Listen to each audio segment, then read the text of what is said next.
যার একজন আর্জেন্টাইন বন্ধু আছে তার কাছে অমূল্য সম্পদ আছে। বিশ্বকাপ হারার 7 দিন পর লিওনেল স্কালোনির চিঠির শেষ বাক্য এটি।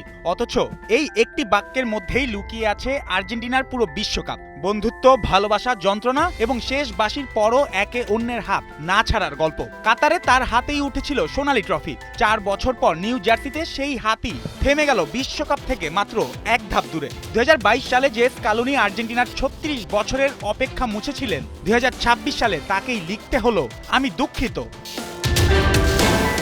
স্পেনের কাছে 1-0 গোলের ফাইনাল হার শুধু আর্জেন্টিনার টানা দ্বিতীয় বিশ্বকাপ জয়ের স্বপ্ন ভাঙেনি, থামিয়ে দিয়েছে একটি প্রজন্মের অমরত্বের দিকে ছুটে চলাও। 7 দিন পর আবেগ কিছুটা স্থির হতেই সামাজিক যোগাযোগ মাধ্যমে খোলা চিঠি লিখেছেন স্কালোনি। চিঠির শুরুতেই গত এক সপ্তাহকে অনুভূতির রোলার কোস্টার হিসাবে তুলে ধরেছেন আর্জেন্টাইন কোচ।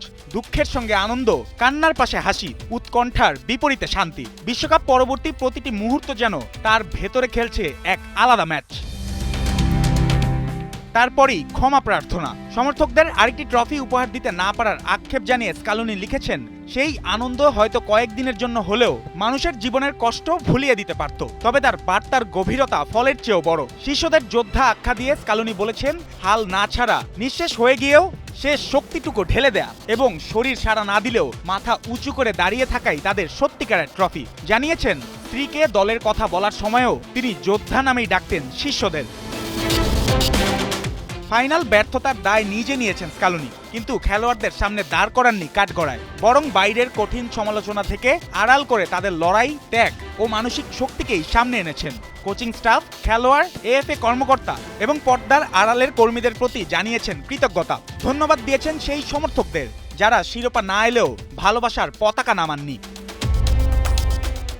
সত্যিই তো, যার একজন আর্জেন্টাইন বন্ধু আছে তার কাছে অমূল্য সম্পদ আছে। আপনি মানুন আর নাই বা মানুন, আলবিসেলেস্তেদের বন্ধু লিওনেল স্কালোনি আকাশী সাদা রঙের এক অমূল্য সম্পদ।